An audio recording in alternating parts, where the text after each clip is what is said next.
ஆண்டவருடைய இனிய நாமத்தில் உங்களை சந்திப்பதில் மிக்க மகிழ்ச்சி அடைகின்றேன்.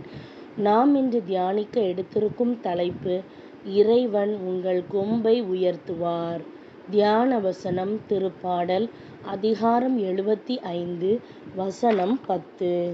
பொல்லாரை அவர் வலிமை இழக்கச் செய்வார், நேர்மையாளரின் ஆற்றலோ உயர்வு பெறும். இந்த திருப்பாடலின் மூலமாக கடவுள் நமக்கு உணர்த்துவதை சிந்திப்போமா? கிறிஸ்துவுக்குள் பிரியமானவர்களே, நம்முடைய ஆண்டவரும் மீட்பருமான இயேசு கிறிஸ்துவின் நாமத்தில் உங்களை வாழ்த்துகிறேன். நீதிமானுடைய கொம்புகளோ உயர்த்தப்படும் என்ற வாக்குத்தத்த வசனத்தை இன்றைக்கு தியானிப்போம். இந்த வசனம் கூறுகிறபடி நீங்கள் நீதியாக ஜீவித்து தமக்குள் ஜெயமான வாழ்க்கையை நடத்த வேண்டும் என்று இறைவன் விரும்புகின்றார். இயேசுவை சொந்த மீட்பராக ஏற்றுக்கொள்ளும் தருணத்திலேயே உங்கள் பழைய வாழ்க்கை அகன்று போகும். ஆண்டவர் உங்கள் வாழ்க்கையிலிருந்து எல்லா அநீதிகளையும் அகற்றுவார். நீங்கள் இவ்வாறு நீதிமானாக மாறும்போது ஆண்டவர் உங்களை அதிகமாய் ஆசீர்வதிப்பார், உங்களை மென்மேலும் உயர்த்துவார். இதை தாவீது, கடவுள் என் கன்மலையும் என் கோட்டையும் என் மீட்பரும் என் தேவனும் நான் நம்பியிருக்கின்ற என் துருகமும் என் கேடகமும் என் இரட்சணிய கொம்பும் என் உயர்ந்த அடைக்கலமுமாய் இருக்கின்றார் என்று திருப்பாடலில் அறிவிக்கின்றார். ஆகவே இயேசு உங்களோடு இருக்கும் பொழுது உங்கள் வாழ்வில் எல்லா ஆசீர்வாதங்களும் கூட கொடுக்கப்படும். உம்முடைய தயவினால் எங்கள் கொம்பு உயரும் என்றும் என் நாமத்தினால் அவன் கொம்பு உயரும் என்றும் விவிலியம் கூறுகின்றது. கடவுளை நீங்கள் முழுமையாய் நம்பி எப்பொழுதும் தொடர்ந்து அவரை சோஸ்தரிக்கும் பொழுது இறை பிரசன்னம் உங்களை நிரப்பும். அவருடைய கிருபையும் இரக்கமும் உங்கள் வாழ்க்கையை நிரப்பும். தீர்க்கதரிசியாகிய சாமுவேலின் தாயாகிய அன்னாள் முதலில் பிள்ளை இல்லாமல் இருந்தாள்.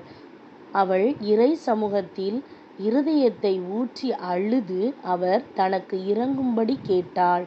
என் கொம்பு கடவுளுக்குள் உயர்ந்திருக்கின்றது என்று அன்னாள் கூறுகின்றாள். இறைவன் அவளது அழுகையை கேட்டு அவள் விருப்பத்தை நிறைவேற்றி அவளை ஆசீர்வதித்தார். ஆகவேதான் அவள் கடவுளுக்குள் களி கூர்ந்து என் கொம்பு கடவுளுக்குள் உயர்ந்திருக்கின்றது என்று கூறுகின்றாள். நீங்கள் கடவுளுக்கு பயந்து அவரை பற்றி கொண்டு உங்கள் வாழ்க்கை நீதியாகவும் ஆசீர்வதிக்கப்பட்டதாகவும் விளங்க வேண்டுமென்று அவரிடம் கேட்கும் பொழுது உங்கள் கொம்பும் கடவுளுக்குள் உயர்த்தப்படும். முழு இருதயத்தோடும் இறைவனை தேடினால் மட்டுமே இந்த ஆசீர்வாதத்தை அனுபவிக்க முடியும். கடவுளுடைய நீதியை நீங்கள் விரும்பி கேட்கும் பொழுது அவரது பிரசன்னம் உங்களை நிரப்பும், உங்கள் கொம்பும் உயர்த்தப்படும். ஆண்டவர் தாமே உங்களை ஆவிக்குரிய சகல சத்தியத்திற்குள்ளும் நடத்தி நமது நாமத்தை மகிமைப்படுத்துவாராக.